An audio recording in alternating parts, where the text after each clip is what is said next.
So I have a question for you. We have 4 types of shimari. Which is your favorite? So raise your hand. Who has this as his most favorite shimari? This? This? Oh, many. And this? One? Ah, one? Oh, so that's why you wanted me to discuss about this shimari. Okay, now I see. Are you sure you don't want to discuss about this? I already prepared the lecture for this, so we will discuss this one in. So tonight we will discuss this shape. Thank you for proposing this, because I believe the best lectures are lectures where both the teacher and the public are interested in the topic. In order to discuss this shape, first of all I would like to discuss a little bit of fundamentals.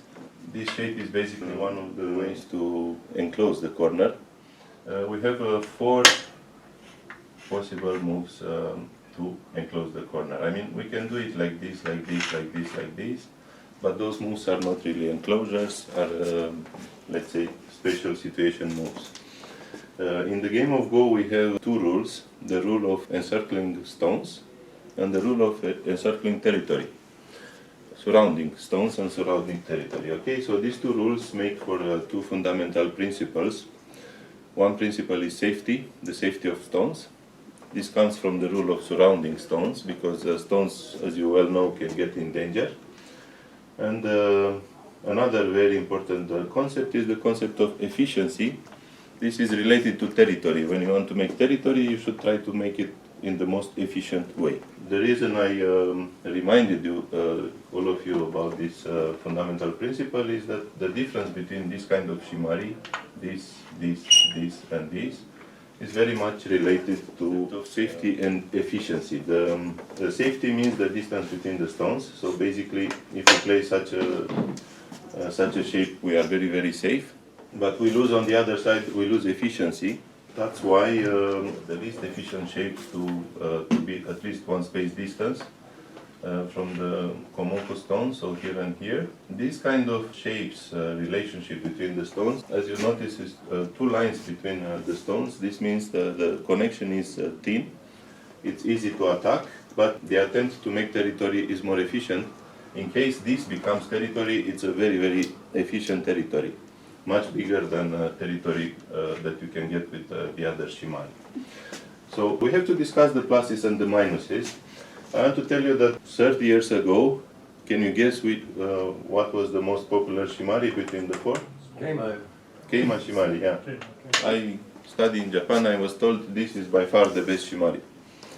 Nowadays, AI tells us that this is the least desirable shimari. This is a little bit narrow, and we should play any of the other 3 is better. So you see a big change in mentality. And I can think of a reason why AI dislikes this shape is because it's very easy to bully it, let's say, to manipulate this shape. For example, you can play without really committing much. You can play this kind of Hikashi moves, and then you can play some other point.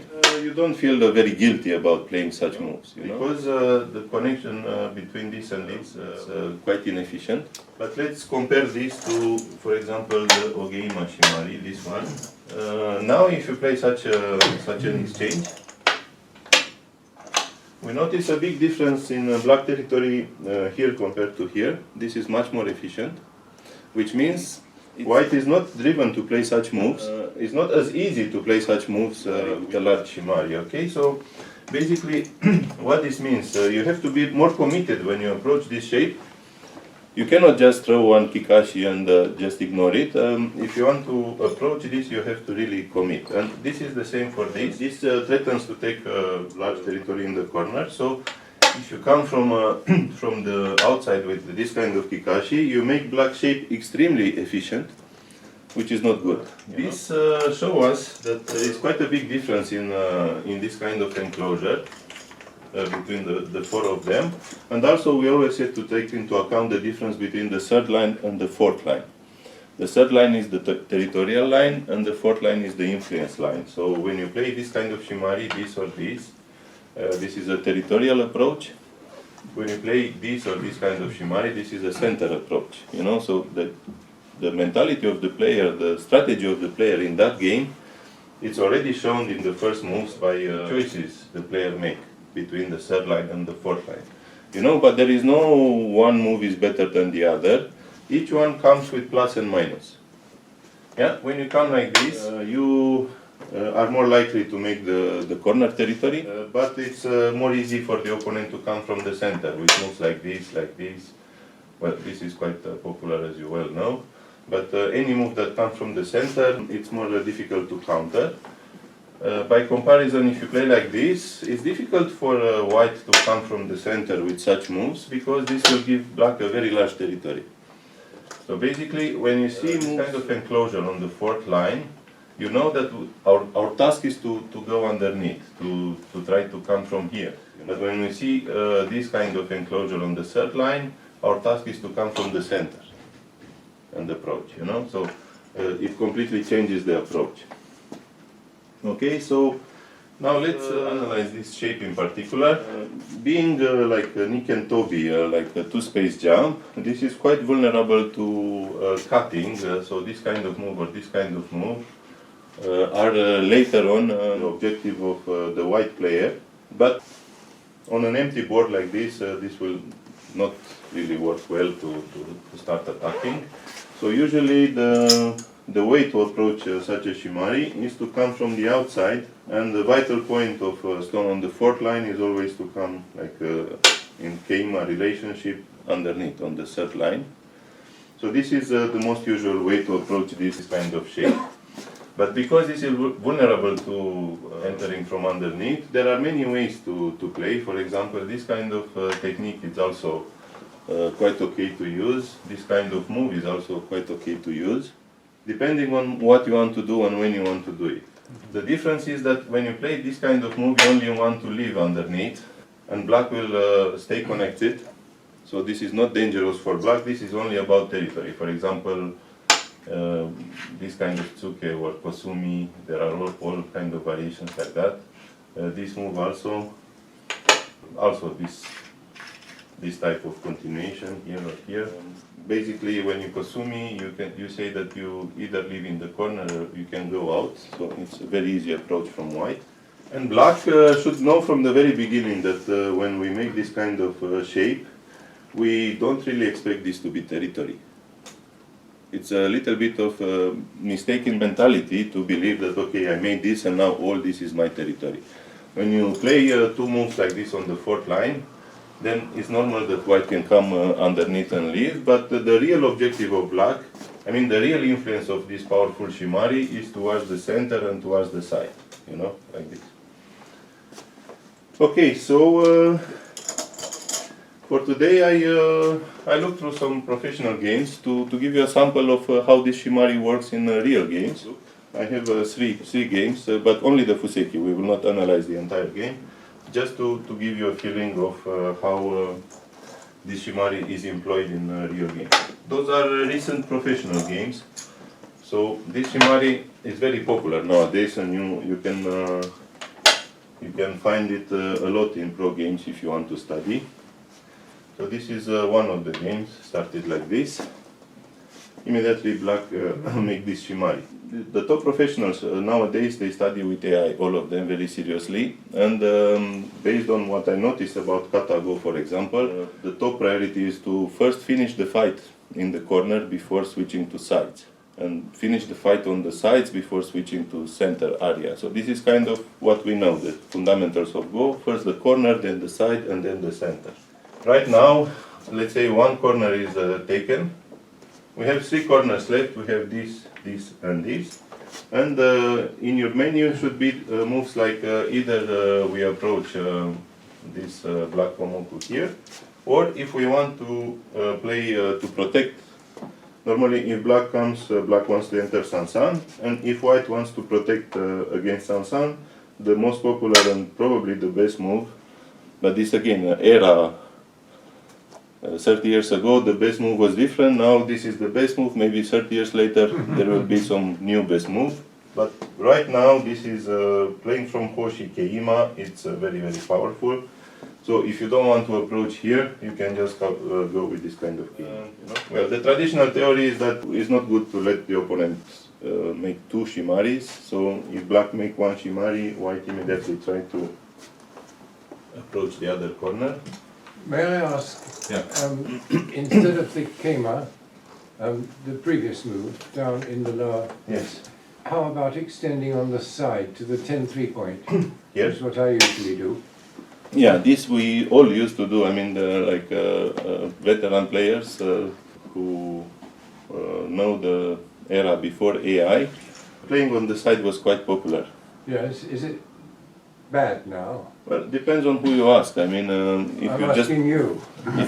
if you want to have fun and play your own style, this is good. This is okay. If you want to play like the highest competitive move possible, the AI would penalize this maybe, but not much, like 0.3 or something like that. Give you a small penalty for not playing the corners as the AI likes. So the idea is that, as we said previously, there are 3 corners to still play, and we already start to switch on the side. So we are breaking the rules of development in Fuseki. Okay? But the rules of development in Fuseki 30 years ago were like you have to play this kind of move. And you know, I had many times problems, and I didn't like. I played a lot this kind of moves because I was taught to play them, but I didn't like this kind of shape because after that you always have to worry about the opponent entering here. So very often a move that is played on the side before finishing the corner fight tends to end in strange positions, either korigatachi or misplaced or something like that. So somehow I totally agree with what the AI is teaching us, that we have to really push the corner fights first, because this kind of move now look like really good, but later on it can turn up in a little bit strange position. But I'm totally not saying that this is a bad move. I mean, this is totally playable, and if you believe in it, you can still play it, no problem. Just that, you know, top professionals nowadays, if you watch their games, they really follow the rule of going for corner fights first. So now we have a second corner fight. This is a very easy joseki. I think all of you know it already. So black is taking solid territory as opposed to playing like Moyo style with this kind of move. So black wants a balanced game somehow, but at the same time they just play what is normal in the local situation. So here normally white extends like 3 lines. What do you think white did right now? 2-line drop out. Oh, like here? Yeah. Or 312. It's a nice point for later, but I think right now our main task is to take care of the 3 stones, because if not, if this would not be urgent, then of course we would like to take a large point somewhere. But then black coming in this area and attacking the 3 stones, and basically the 3 stones doing nothing, it's a problem for white. So white has to do something, but if we play here, it's not. It's only defending. So we want to hit the vital point. So that's why white plays here. There is a gap that black can try to enter there, but these 3 stones are not weak. So white is not really afraid of this entry there. Okay, in fact, this kind of fight is very close to middle game, but we are now in Fuseki.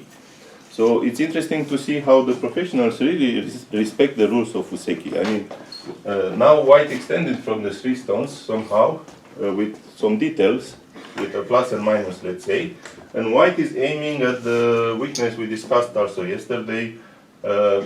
Coming underneath, it's only taking territory, but coming as far as this, it's trying to split black in 2. So this is the most severe move possible. So white is certainly aiming at this cutting point here, and this, when white comes here, we can answer like this. We can answer like this, we can sometimes answer like this. So there are a few possible answers, but I have 3 samples, 3 games, so you will see 3 different approaches. Right now, black for the moment wants to go, so now we have 2 corners that are played. There are 2 corners left, so black is going for a new corner. Most usually is to enter Sansan, but this approach from the side is still quite popular. So I think the game went like this. And here black's choice is not to let white extend, so black counter with this one, white play on the top. So I'm not going to discuss much about what happened here. It's just black is taking the corner basically.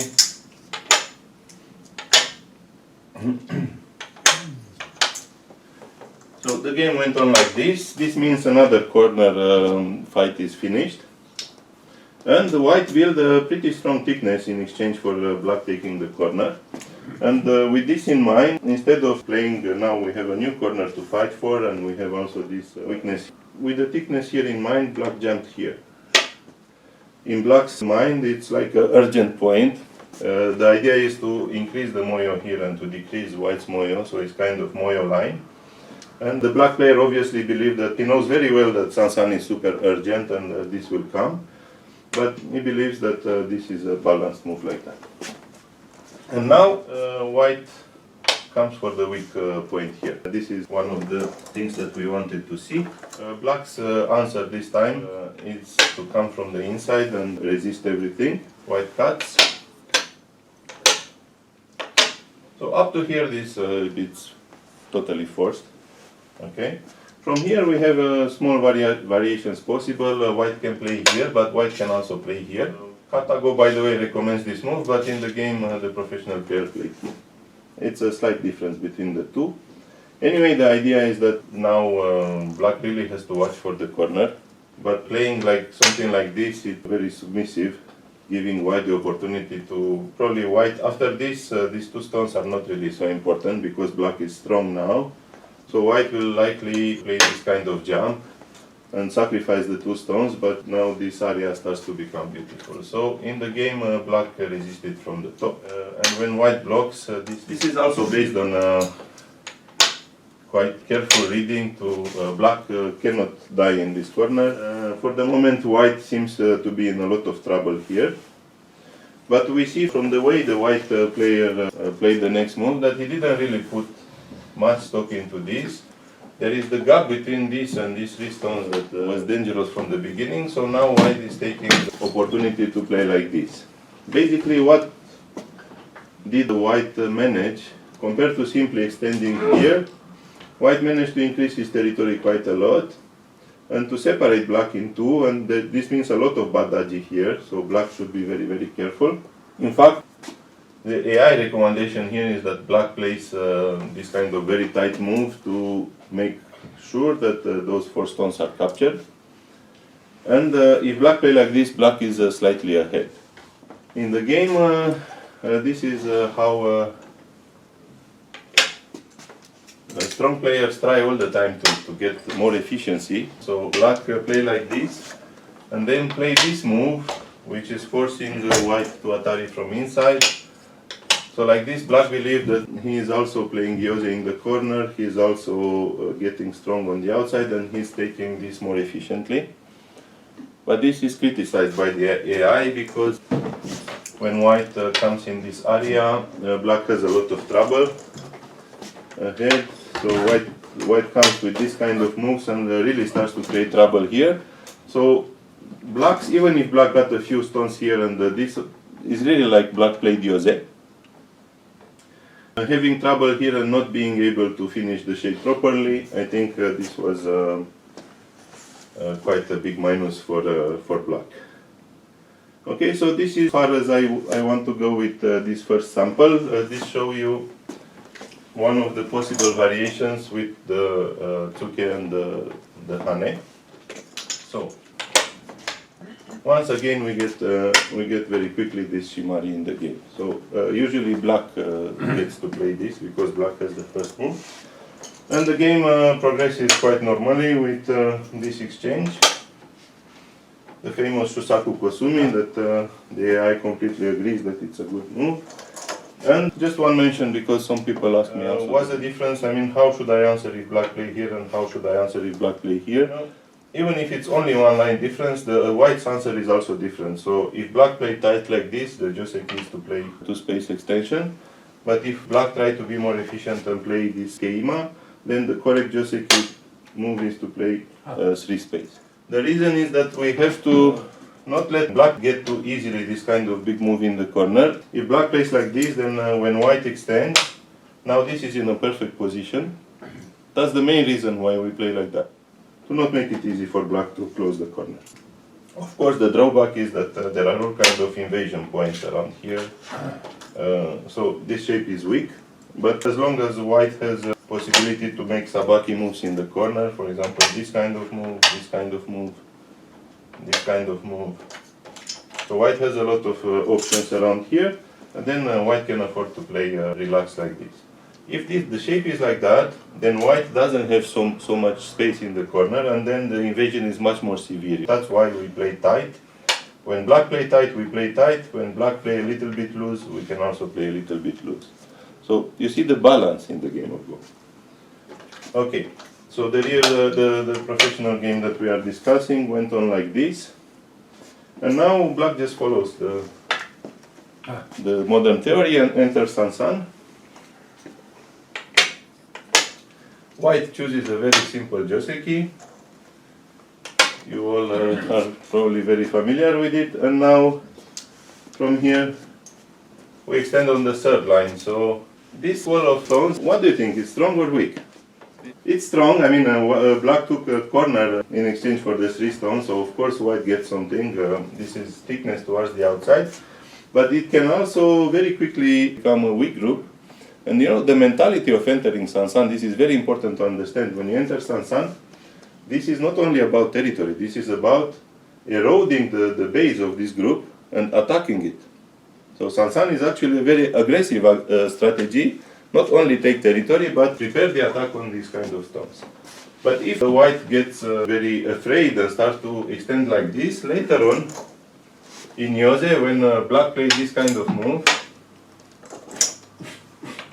if we protect normally like this, we realize that now this stone is way too close to the wall, you know. So now we would really like the stone to be here, right?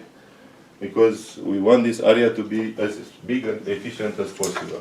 The lesson here is that if you go too small, the opponent use this, manipulate this into his advantage, and then you really become korigatachi, what we call korigatachi, over-concentrated shape. So then the theory of Fuseki, this is clear. White wants to again hit the vital point. So you see how often after this the vital point gets hit. Locally here, black can immediately start the fight if you want, something like that. This is the proper distance to attack the 3 stones. This is the good distance. If you go closer, you just ask for trouble. White has a lot of sente moves against the corner that can make it this group much stronger than it actually is. So for the moment, black doesn't want, this is for later, this kind of fight. So what do you think? What is black's job now, if we follow the modern Fuseki theory? Bottom left. Exactly. There is one corner left, you see. Here, all the 3 corners are played. Of course, there are continuations for every corner, urgent moves everywhere. But we still have a corner that is not played. So either Sansan, or in this case, because black has this kind of 2 moves, but not only those 2 moves. Some unseen moves, because we can also press like this. So this is actually a bigger wall than it looks. So in this situation, instead of entering Sansan, usually we want to approach like that. White normally should answer. This is double kakari is pretty severe. But again, white offers us the satisfaction to research what we want to research. And this time, black is not so strong. The game before, black was quite strong in this area, so he went like this. This time, black doesn't feel very strong, and he went on the outside, just in an attempt to connect his stones. At this stage, this kind of move and this kind of move are both possible. White chose this one, and here you can consider this a Joseki. This Sagari and then Hane, because Hane put a lot of pressure on the cutting point here. So now black should protect the cutting point. This is very dangerous. And then white answers like this. Okay? So the continuation is that black tested this. He knows very well that white can connect. He now also gets this move in sente. So this is another variation that you can consider one of the possible Josekis. A variation that starts with the outside Hane. Okay, and just to continue a little bit more with this game, basically you saw another development from this Niken shimari. After this, of course, black got some stones, and these two stones are not very strong. This is what the professional player played. And this is a very urgent point, but the AI suggested this, and I want to share with you some inspiring move that I saw. And this, I think, is the best role of AI was to give us some ideas that are really inspiring. So here, this Kosumi threatens the cat, and generally the entire white group. In this shape, there is a delicate balance between, black has a cutting point, white has a cutting point. With white, you expect that if you get cut at some point, you can always live with Kosumi in the corner. So here, let's say the most reasonable move would be to jump and somehow make me eye of attacking here and attacking here. This would be the common move. And I saw a variation from the AI that I really liked. Is this kind of, power move. The computer is very, very powerful in fighting. This kind of power move that really feels like a little bit cheeky, a little bit too much. So of course, black wants to push and cut, right? Because this is trying to humiliate black. If black answers like that, this is a very powerful Kikashi that black is not happy with. And then this, and cut. And the continuation is beautiful. From here, I think an experienced player could immediately start to craft something. Okay, anyway, the combination is natural. We have to combine somehow the situation here with the cut here. So this cut you meant, right? Yes. Yeah. So something like this. Can we do the driving test again? From here, it doesn't really work from here, but we have a beautiful move now, this kind of geta. So basically,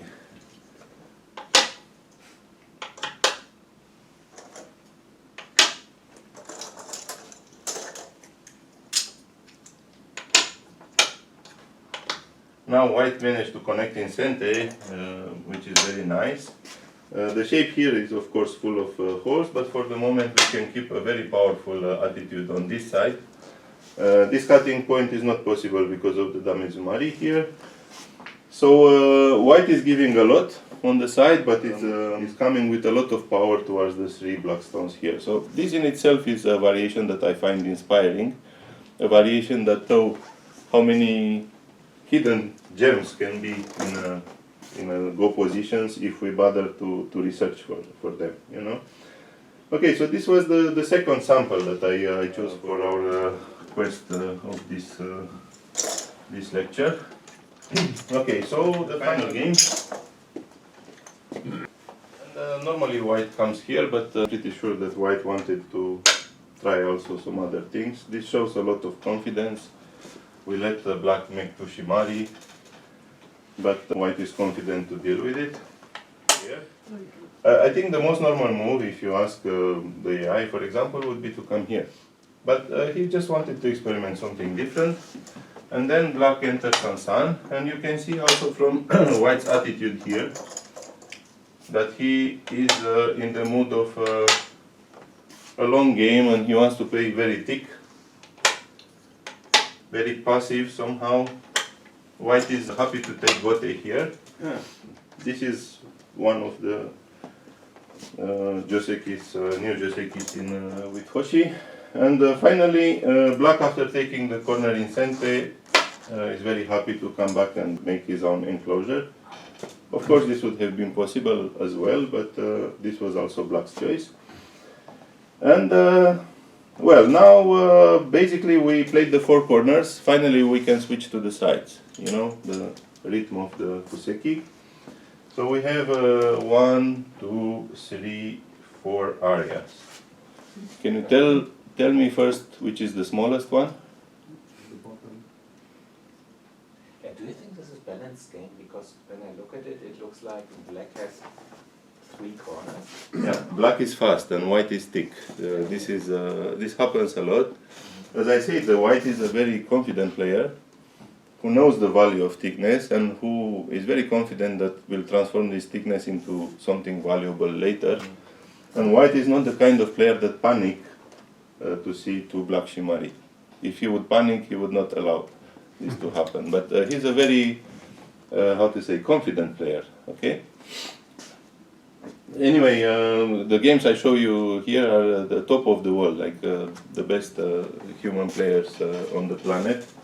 So they of course played a lot of moves. White surely played a lot of games when he went there and he went there and he went there. But in this game, he's just showing, okay, I just make thickness, and I'm confident I can fight well. And anyway, coming back to our question, we have four large areas. We correctly agreed that this is the smallest one, right? It's a narrow one, it's kind of open on the side here, so we should focus on the other three. Already familiar vital point, right? A vital point that aims at this one, so it's pretty much what we need to know about this shimari. This is the most fundamental approach, this and this. In the game, white actually came from here, which is making really nice. This is also AI blue move, so make from here, but the mentality of this is also, we have the last two large areas, we can make them miai. So if black take one, if black, for example, plays something like this to prevent white from coming in the vital point, then white can also enter here, or maybe this is also modern style testing with this tsuke. You know, before hitting the vital point like this was, let's say, most usual, but now I start to believe that this is a little bit too slow. AI kind of confirms it by trying a lot to play like this. For example, if black answers white kikashi like this and black connects, then white intends to not connect here, just tenuki. But anyway, this would be one possible variation. In the game, black came here and white finally came here. So this is, if you remember yesterday, I told you one of the possible AI options was this kind of move, which is center oriented. Obviously this game is very, very much center oriented. Both players, especially white, are looking at a very important area in the center. So then black probably wants to play this kind of move, is very urgent as well. Entering here, it's also start to be big, just to test a little bit how white reacts.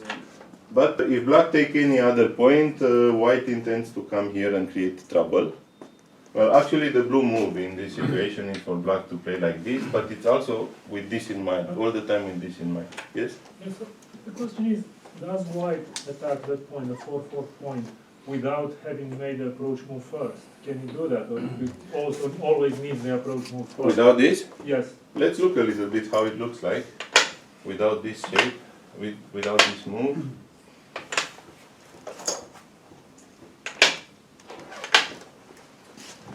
So now, would you be confident to start this fight like this? I mean, what can we expect from this fight? Black will probably just, just come like this and keep extending. Even if white leaves, black will become strong. So in the end, white will only leave like this, which shows that if we go unprepared, if the opponent has, basically in this fight we have 1, 2, 3, 4, 5 black stones and 3 white stones. We need a little bit more balance here. So if white was here, then suddenly we have 5 and 5 with black's first move. So the fight is more balanced. If you are like 2 moves behind, you cannot fight on equal terms. You know, this is the logic of the game of Go. Go is a game of balance. You cannot only in Hollywood movies you can beat 10 guys with 1, but in Go, if you see 2 guys and you are 1, you usually want to run away and not fight them. You know, this is the concept of balance. So yes, to answer your question, usually we need this in order to fight like this. This is a very serious fight that wants to split black. But if you want only to live in the corner, you can go directly. I mean, this kind of move don't need any support because you can live directly in the corner if you want. Okay? So here, development to finish also this idea, and this is the last position that we analyzed. In the game, black chose to play here because white is also very powerful, so a lot of potential here. And somehow, if white play like this, black intends to jump. So white tried a little bit to put pressure on black, but anyway, black jumps. So the idea is pretty clear that now the focus of everything shifts to the important area here because white has such a powerful thickness, black has to react to this. And in the end, white plays something like that. So in this corner there is some magic, so white can do some, can erase part of the corner, but it cannot heal the black stones, and anyway cannot take all the corner, everything, you know. So black continued to this by focusing on the important area, something like that. So basically what I showed you here is a variation when black made the shimari but then didn't do anything special. I mean, the shimari is there. Okay, okay, so this was my, let's say, you cannot explain Go in one lecture. You talk about a shape that has many, many variations, but I hope I could make you understand better a little bit the pluses and minuses of choosing such a tactics and strategy in your games. I really hope it was helpful for the public, and